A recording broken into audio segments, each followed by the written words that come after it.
I remember when I was starting out, I think the biggest feedback I was getting was that people are not interested in boring content. They don't like sad stories. I was almost ridiculed for creating something which was so meaningful. So the first story we ever did when We The Young started was of this guy, Jin. That was the first day ever working in this industry where I sat and I heard a person's story on camera and I was speechless. The idea that, this is a story, this is a good story, and this story needs to go out. I think a young person today is unafraid and limitless. This generation is about being unapologetically stubborn and finding pride in what we do. We the Young are a truly crazy generation. We know something's wrong and we want to correct it. It's about breaking barriers and doing something that people don't expect you to do. People think तुम शायद line तोड़ के भाग जाओगे, पर ये तो उड़ रहे हैं. We as youngsters have been discounted, discredited, muted a lot of times, saying that you don't have the right experience. We are refusing to take no for an answer.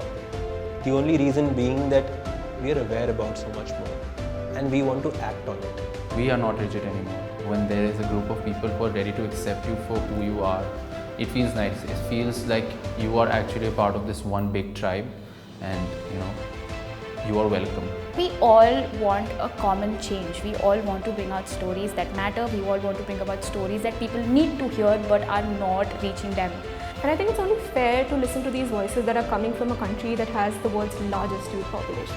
I think I was really sick and tired of seeing media in general and seeing a lack of representation of young voices over there. It's not just about the bigger stories out there. It's about people who really, really need a platform. To kickstart a movement, a campaign, a page to really amplify and advance these voices. That's how I envisioned and started We The Young.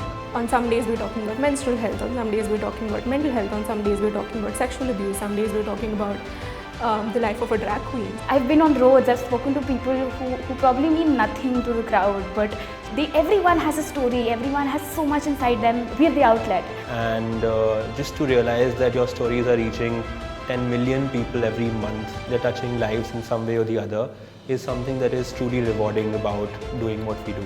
Every day, so many DMs showering in, so many comments coming in saying that, I just found your profile at 1 a.m. and I watched it for 3 hours straight. I still remember I thought that there will be a time when someone would write to me for the first time and tell me that they were moved by a story. And that started happening in umpteen numbers, over emails, over direct messaging on Instagram.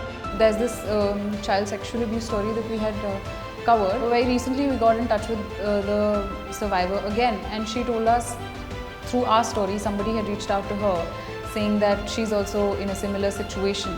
And then that girl, the girl we featured, spoke to the other survivor's family, because that girl, she wasn't able to, she didn't have the courage to. So that blew my mind. When you see someone saying that I was there, I had gone through this, I did this, and here I am, and I want you to know this, it kind of just makes all the difference. And it's just a voice that encourages other voices to come out.